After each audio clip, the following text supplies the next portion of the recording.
నమస్తే ఫ్రెండ్స్. ఈరోజు మన వీడియోలో హెవీ బ్లీడింగ్ గురించి తెలుసుకుందాం. నేను మీ doctor Kanchan Lakshmi, care herbs Ayurveda clinic, Panjagutta. Heavy bleeding ని మనము అబ్నార్మల్ బ్లీడింగ్ అని లేదంటే మెనరేజియాగా పిలుచుకోవడం జరుగుతుంది. దీన్ని ఆయుర్వేదంలో రక్త ప్రదరం అని, అశ్రుద్ధర అనే పేర్లతో పిలవడం జరుగుతుంది. సో శరీరంలో పిత్త దోషం అనేది వికృతి చెందడం వల్ల ఈ యొక్క మెనరేజియా లేక అశ్రుద్ధర లేదా రక్త ప్రదరాన్ని మనం చూస్తూ ఉంటాము. సో ఈ అబ్నార్మల్ యూట్రైన్ బ్లీడింగ్ అంటే మెనరేజియా లేదా హెవీ బ్లీడింగ్ గురించి తెలుసుకోవాలంటే మొదటగా ఏది నార్మల్ అనేది తెలుసుకోవడం ముఖ్యం. సో నార్మల్ గా ఈ బహిష్టు లేదా రక్తస్రావం ఆడవాళ్లలో సైకిల్ అనేది ఏదైతే ఉందో 21 రోజు నుంచి 35 రోజుల మధ్యలో, అంటే 21 రోజులకి మళ్ళీ రావడం లేదా 35 రోజులకి మళ్ళీ రావడం, అట్లా వస్తే అది నార్మల్ కింద కన్సిడర్ చేయొచ్చు. మరియు స్రావం అనేది 3 నుంచి 8 రోజుల వరకు ఉంటుంది. అంటే 3, 5, 8 ఇట్లా 3 నుంచి 8 రోజుల వరకు స్రావం అనేది ఉంటుంది.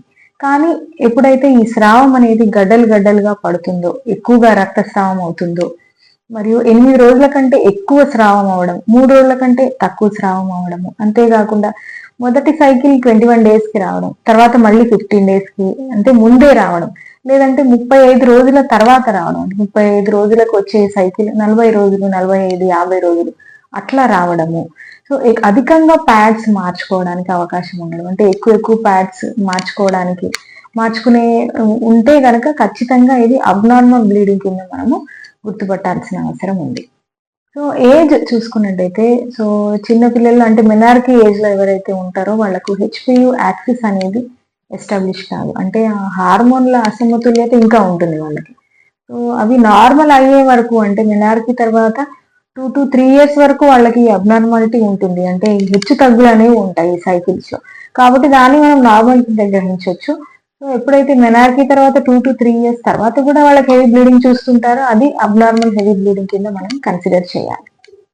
వేరే రిప్రొడక్టివ్ ఏజ్ గ్రూప్ వాళ్ళు, అంటే ఈ మ్యారేజ్ అయిన వాళ్ళు, లైక్ పిల్లలు ఉండేవాళ్ళు, post and pre menopause age వాళ్ళు, అంటే 25, 30 years, 40 years వాళ్ళలో ఈ అబ్నార్మల్ యూట్రైన్ బ్లీడింగ్ చూస్తే కనుక ఇది తప్పకుండా మీరు డాక్టర్ని సంప్రదించాల్సిన అవసరం ఉంది.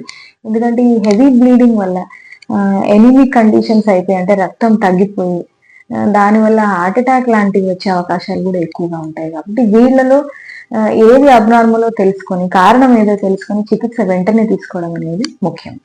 సో హెవీ బ్లీడింగ్ కి కారణాలు చూసుకున్నట్టయితే, సో గర్భాశయం ముఖ ద్వారంలో గడ్డలు ఉండడం, లేదంటే గర్భాశయం లోపల గడ్డలు ఉండడము, ఫైబ్రాయిడ్స్ అంటాం అట్లాంటివి ఉండడము, లేదా ఎడినోమయోసిస్ అంటాం, అంటే గర్భాశయం యొక్క గోడలు థిక్గా ఉండడం. సో ఇది కాకుండా పీసీఓడి అంటాము, ఓవరీస్ లో అండాశయాల్లో నీటి బుడగల్లాగా రావడము, ఎండోమెట్రైటిస్ అంటే ఇన్ఫెక్షన్స్ ఎక్కువగా ఉండడము, కొన్ని రకాల క్యాన్సర్స్ ఉండడం, ఇవన్నీ కూడా కారణాలుగా మనము చెప్పుకోవడం జరుగుతుంది. ఇది కాకుండా కొంతమందిలో డిస్ఫంక్షనల్ యూట్రైన్ బ్లీడింగ్ అంటాం, అంటే ఎటువంటి కారణం ఉండదు కానీ హార్మోన్ ఇంబ్యాలెన్స్ ఉండడం వల్ల కూడా వీళ్ళకు హెవీ బ్లీడింగ్ వచ్చే అవకాశం ఎక్కువగా ఉంటుంది. ఇంకొంతమంది పేషెంట్స్ బ్లడ్ థిన్నర్స్ వాడుతూ ఉంటారు, రక్తం పలచబడేటువంటి మందులు తీసుకోవడం వల్ల వాళ్ళకు హెవీ బ్లీడింగ్ అవుతూ ఉంటుంది. సో అట్లాంటి మందులు తీసుకునే వాళ్ళు వాళ్ళ యొక్క డాక్టర్ సలహాతో ఈ బ్లడ్ థిన్నర్ యొక్క డోసేజ్ ని సరి చేసుకోవడం అనేది ముఖ్యం. సో ఇవి కాకుండా మనము ఇప్పుడు చెప్పుకున్నటువంటి అన్ని రకాల, అంటే పీసీఓడి సమస్య కానివ్వండి, ఫైబ్రాయిడ్ సమస్య కానివ్వండి, వీటన్నిటికీ తగిన డయాగ్నోస్టిక్ టెస్ట్ చేయించుకోవాలి. ముఖ్యంగా స్కాన్స్, అల్ట్రాసౌండ్ స్కాన్ లో ఇవన్నీ మనం చూసుకోవచ్చు. ఇవి ఎక్కడ ఉన్నాయి ఏంటి అనేది చూసుకొని తగిన చికిత్స తీసుకోవడం అనేది ముఖ్యం. సో కారణాన్ని బట్టి ఎప్పుడైనా చికిత్స ఉంటుంది. సో పీసీఓడి కారణం అయితే దానికి చికిత్స, ఫైబ్రాయిడ్స్ అయితే దానికి చికిత్స, క్యాన్సర్ ఉంటే కనుక క్యాన్సర్ కి సంబంధించినటువంటి చికిత్స తీసుకోవడం ద్వారా ఈ యొక్క హెవీ బ్లీడింగ్ ని మనము ఆపొచ్చు. ఇప్పుడు మనము ఆయుర్వేద చికిత్స ఎలా ఉంటుందో, సో చికిత్సలో ఎలాంటి జాగ్రత్తలు పాటించాలి, సో ఇనీషియల్ స్టేజెస్ లో ఎలాంటి చిట్కాలు ఉపయోగపడతాయో ఇప్పుడు మనం ఈ వీడియోలు చూద్దాం.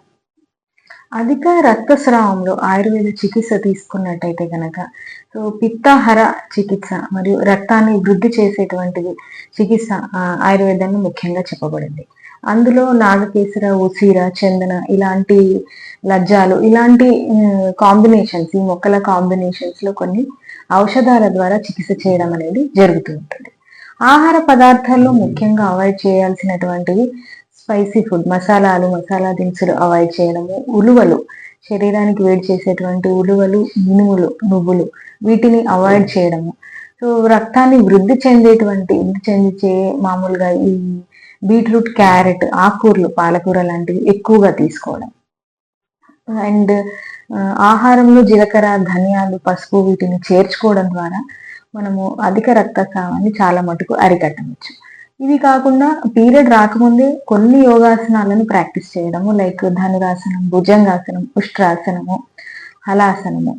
సో ఇవి కాకుండా కొన్ని రకాల ముద్రలు, ప్రాణాయామంలో శీతలీకరణ ప్రాణాయామము, వీటిని ప్రాక్టీస్ చేయడం ద్వారా శరీరగత ఉష్ణం అంటే పిత్త దోషం తగ్గి అవి రక్తస్రావాన్ని అరికట్టేటువంటి అవకాశము ఎక్కువగా ఉంటుంది.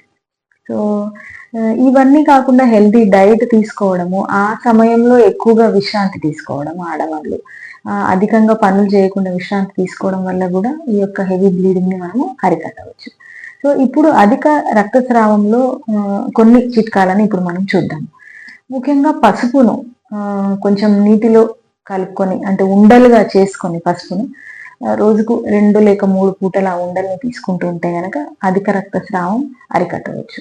ఇంకా అరటి దూట అంటే అరటి స్టెమ్, వైట్ కలర్ స్టెమ్ ఏదైతే ఉంటుందో ఆ స్టెమ్ యొక్క జ్యూస్ ని రోజుకు 1 కప్పు ఉదయము, మధ్యాహ్నం, సాయంత్రం 3 పూటలా తీసుకుంటూ ఉన్నా మీరు దీన్ని రక్తస్రావాన్ని అరికట్టవచ్చు. ఈ జ్యూస్ లో కొంతవరకు షుగర్ క్యాండీ అంటే పటిక బెల్లం లాంటిది ఏదైనా కలుపుకొని కూడా మీరు తీసుకోవచ్చు. ఇంకా ధనియాల కషాయాన్ని రోజుకు 1 కప్పు 3 పూటల తీసుకుంటూ ఉంటే గనక ఖచ్చితంగా ఈ యొక్క అధిక రక్తస్రావాన్ని అరికట్టవచ్చు. ఇంకా నాగకేసర చూర్ణము, ఇంకా ఉసిరా చూర్ణము, ఈ 2 చూర్ణాలను ఒక్కొక్క చెంచా రోజుకు 3 పూటల ఒక్కొక్క చెంచా వాటర్ తో తీసుకుంటున్నట్టుగా అధిక రక్తస్రావాన్ని అరికట్టవచ్చు. ఇది కాకుండా లజ్జాలు అంటే టచ్ మీ నాట్ ప్లాంట్ యొక్క జ్యూస్ ని ఒక 2 చెంచాల జ్యూస్ ని బియ్యపు కడుగు నీళ్లతో రోజుకు 3 పూటలా తీసుకుంటూ ఉంటే గనక ఈ అధిక రక్తస్రావాన్ని అరికట్టవచ్చు. ఇంకా ఆహారంలో రైజిన్స్ అంటే ఈ ఎండు ద్రాక్ష లాంటి రైజిన్స్ ని చేర్చుకోవడం ద్వారా రక్తస్రావాన్ని అరికట్టవచ్చు. ఇంకా రక్త వృద్ధిని కూడా మనం రక్తాన్ని పెంచుకునేటువంటి అవకాశం కూడా ఉంది. ఈ చిట్కాలు ఎన్ని చెప్పినప్పటికీ ఇవి ఎర్లీ స్టేజెస్ లో పనిచేస్తాయి, కానీ ఎప్పుడైతే మనకు అండర్లైన్ కాజ్ ఎక్కువగా ఉన్నప్పుడు ఇటువంటి చిట్కాలు పనిచేయవు. సో తప్పక మీరు డాక్టర్ సలహాతో సంపూర్ణ చికిత్స తీసుకోవడం అనేది చాలా ముఖ్యం. సో మీరు అధిక రక్తస్రావంతో బాధపడుతూ ఉంటే కనుక తప్పక కేఆర్ హెర్బ్స్ ని విజిట్ చేయండి. ఇక్కడ డాక్టర్ కన్సల్టేషన్ ద్వారా మంచి ఆయుర్వేద చికిత్సను పొందండి. మీరు కన్సల్టేషన్ కోసం ఇక్కడ స్క్రోల్ అయ్యే నంబర్ కి తప్పక కాల్ చేయండి. మా యొక్క ఈ వీడియో నచ్చినట్టయితే కనుక తప్పక మా ఛానల్ని సబ్స్క్రైబ్ చేయండి. Thank you.